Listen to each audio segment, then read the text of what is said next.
beer there was called Stella, and at first we were like, oh my god, like, it really does not taste good, but by the end of the 3 weeks we were extremely used to it. If you put a lemon in it, it's good. Yeah, we had asked for lemon, say more lemon please, you know, to kind of kill the flavor of it a little bit, but if we were in a nice hotel and they had a little bar in there, we might get a drink in there or something. But something mixed, anything like that, yeah, besides beer. Most of the time the locals don't drink, though. I mean, they do have liquor stores. It actually, you know, like a bottle of rum or something would be like $2 American. So I think quite a few of us brought a couple of those back. Because here it's, you know, $20-25 or something.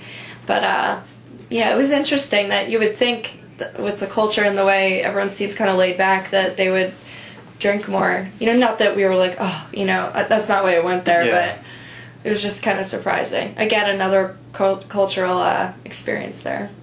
I bought a lot of stuff, actually.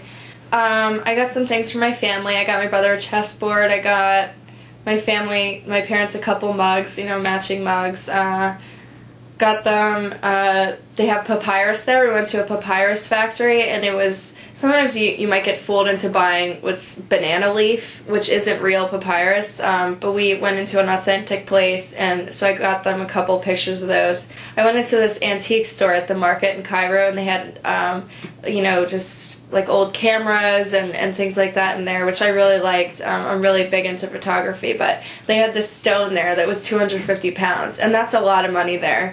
That's 20... Is that what you bought? Yeah. Oh, okay, I saw that, never mind. Yeah, it had a hieroglyphic on it, so I'd like to think that it's, you know, thousands of years old, but it has a picture of Amun-Ra on it, and it says in hieroglyphics Amun-Ra, and he said it's, you know, hundreds of years old, so hopefully he was telling the truth. But I have it up on, I have this shrine to Egypt in my room, a bookshelf with lots of different ornaments and stuff that I got there, and they would a lot of times sell a little glass figurine, like an elephant or a camel or something, and you could put sand in it. So we went to the Red Sea and the Mediterranean Sea, so I have sand from both on the bookshelf.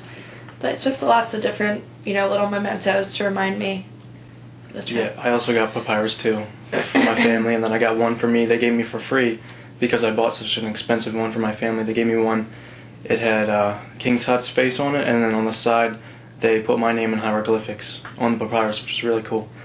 And I really liked the god Anubis, the god of mummification. He's the jackal-headed god. So I got a lot of little figurines of him mummifying, just different angles of what he was doing, and canopic jars, which they would store like the organs and intestines in when they would mummify. I was really big into that. I liked that a lot. Like the whole Mummy movie series was what got me going into this. We watched it when we got back. And just different little sculptures out of alabaster, like an elephant, a camel. I saved some of the money I got there, some of the pounds. I really like that, like just collecting that from all around the world. And just other little trinkets for my family and stuff. The movie aspect isn't, but the places they were. We were looking, it was like, oh, we were there. It looks so just like it, you know.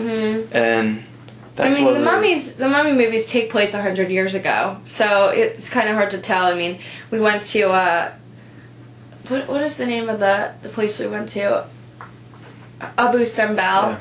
It's I probably pronounced that wrong. It's I'm sure you've seen it. It's like the 4 statues of Ramses, and one of the heads is missing on it. Where they had to move it out of the water, like piece by piece, and put it onto a different part of the cliff, just so it was out of the water. And yeah. Once they found out, I guess in like, I'm gonna butcher that year, but don't try. Okay.